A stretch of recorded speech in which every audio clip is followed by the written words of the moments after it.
supposed to do, even though they didn't have to be circumcised, that God still said this is the rules that they should do, and that is be not participants in sexual immorality, eating of the blood and fat or of strangled. I mean, I really want to get into more study on that to understand what the strangling means of the animals. So sexual immorality, the eating of the blood and fat and the strangled thing. There was one other thing. Idol. Oh yeah, and not to the idolatry. Yeah.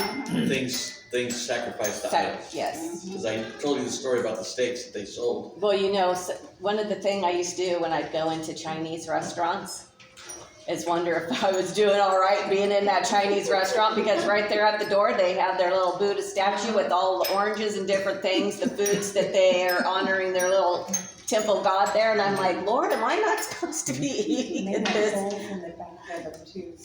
Yeah, I mean, it gives you thought. Yeah. If you're participating in, they obviously have their idol there that they, put their food out for, and you're in there eating in the restaurant. I've always, have questioned that from time to time. Me too.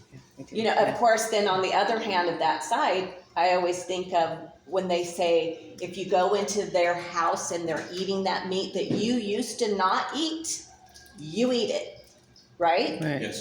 So we learn that not to insult them, but yet we're not going to be participants of their God. But, a lot of Christians do go have lunch after church, and they go into our China City and different things, and the hope would be that they would see a testimony at that table of Christian believers that would cause them to seek out Jesus.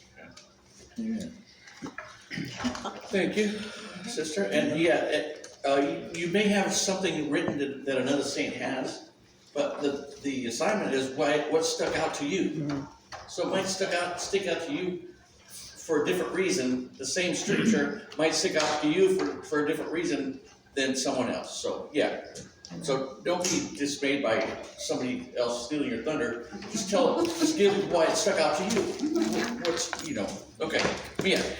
What stuck out to me was like he was saying when Peter, because like they were like in a room like arguing, right, like about the law and stuff like that, and I think Peter was just like, no one. I mean, I think from the beginning to the end of the Mosaic law, from like when Moses went up to the mountain and he came down and everybody was like sacrificing and saying, hey, this calf brought us out of, and so from the beginning the Mosaic law wasn't able to be kept, because like it was broke then, and then at the end, Nehemiah. Remember when Nehemiah and the exiles came in and he was like out there pulling their hair. Remember, he was doing all that. So from the beginning to the end, nobody can keep the Mosaic law.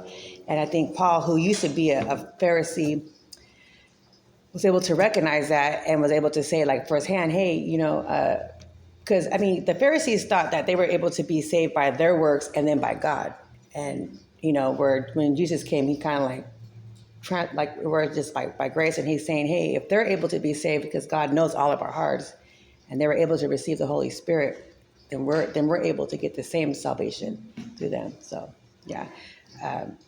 But yeah, I just think it's kind of nice that Peter out of everybody would be the one standing up, because like in the beginning you wouldn't think Simon Peter would be the one, because remember he had like an issue with Matthew, remember he didn't want him in his house, so it's kind of cool to see him to stand up and say, hey, we should all be forgiving everybody, and we couldn't, and like why put that on them when we weren't even able to keep that same law. Yeah, And that is the yoke.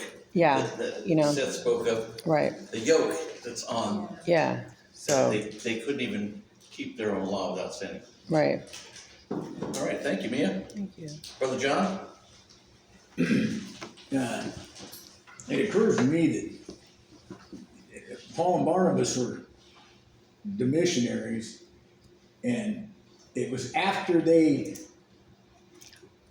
became silent that James explained it to the Gentiles.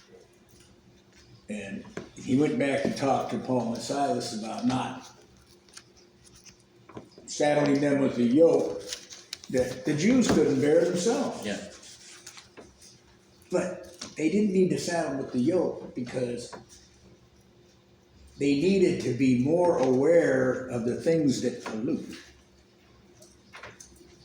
The sexual immorality, the idolatry, those things were more important than the sacrifices or not eating particular kinds of meat, not eating things with the cloven hoof.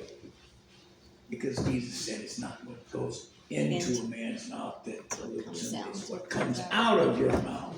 That's very well said. And it occurs to me that Paul and Barnabas are teaching them, and then James has to make it clear to them. And go back and get Paul and Barnabas to realize that that's a better way to teach it. Let them not worry about being circumcised or any of the things that are important. And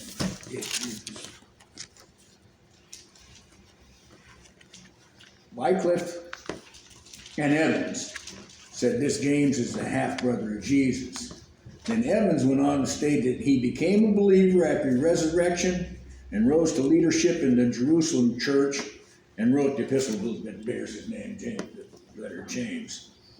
Wycliffe says that it's James was the brother of Jesus, which is why I asked you about that when we were studying it, because before I read that, I thought it was James, the son of Zebedee too.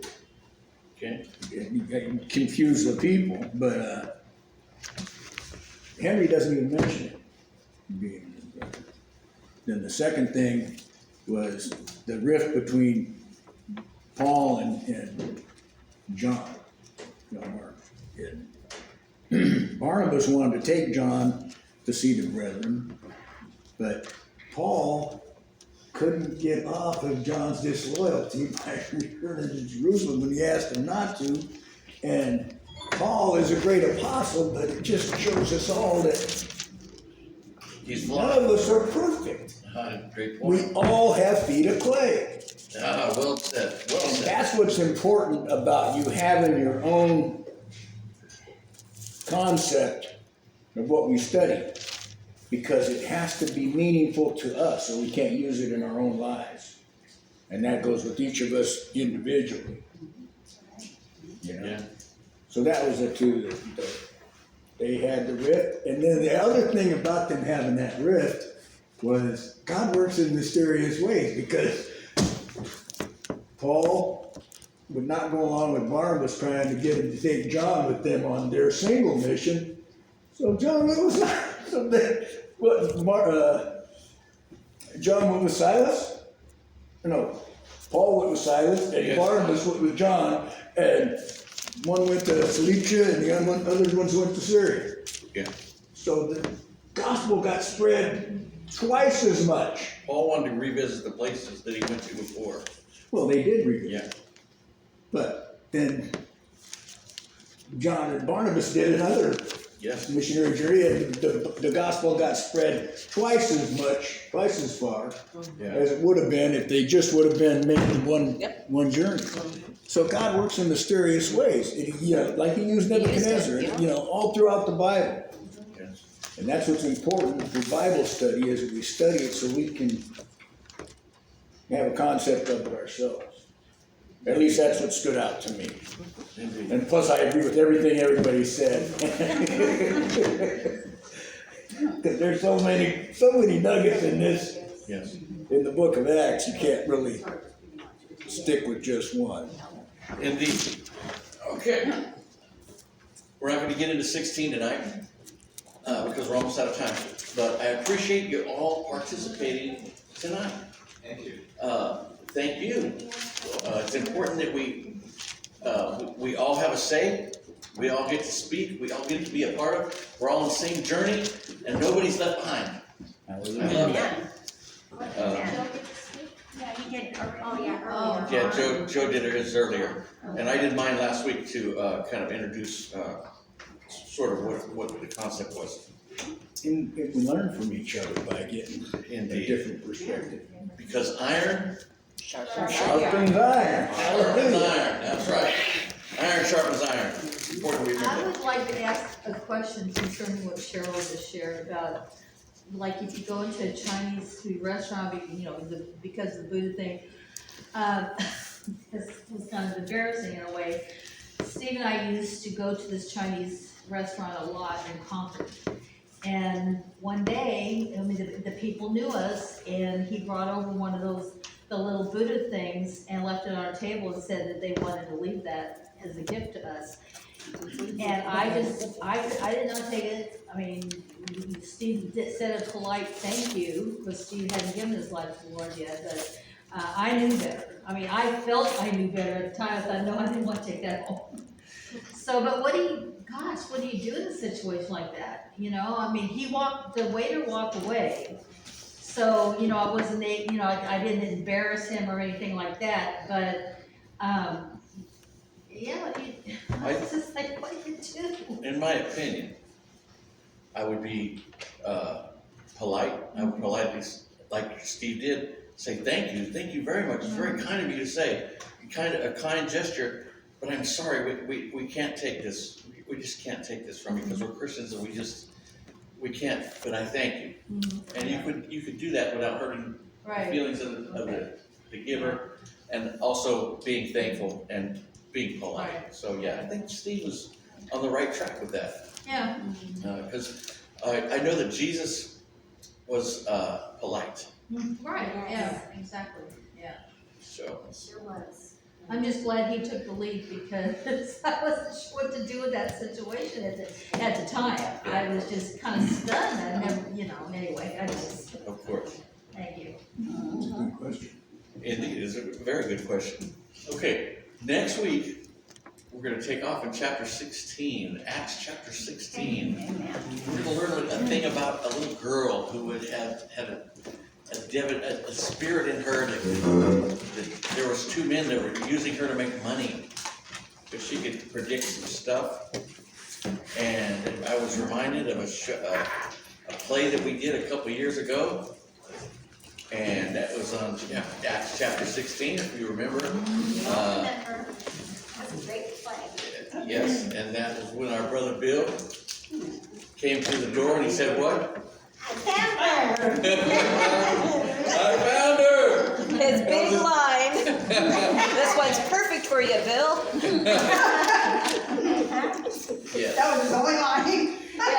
So it takes me back when I read Acts chapter 16. So if you could just read Acts chapter 16, we're gonna take off on that next week. And so we're gonna move to a time of prayer requests. We want to do a song. Yeah. Bring the words back again. I think I have my words. They're all different, so. We didn't do a song at the beginning. I'm sorry. I got Yeah. We've done I Love You Lord a few times. That one's too long. carried Do away. we want to do Come Now Is the Time to Worship again? I don't know. That's all good. Come Now Is the Time to Worship. Which song we want to do? You want to do Come Now Is the Time to Worship?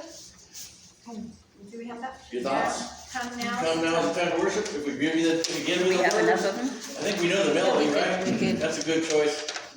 Because That's another one. I know Carolyn chose one last week that she gave us the words, but I didn't know the melody. So I didn't really know how to, Who needs one? right, I didn't know how to sing it. I could just mouth the words. Have some that one? I know, I right? didn't know which ones. What was the song last week? The song last week was, I can't sing. it was only a chorus. Did you leave me one? Lord, let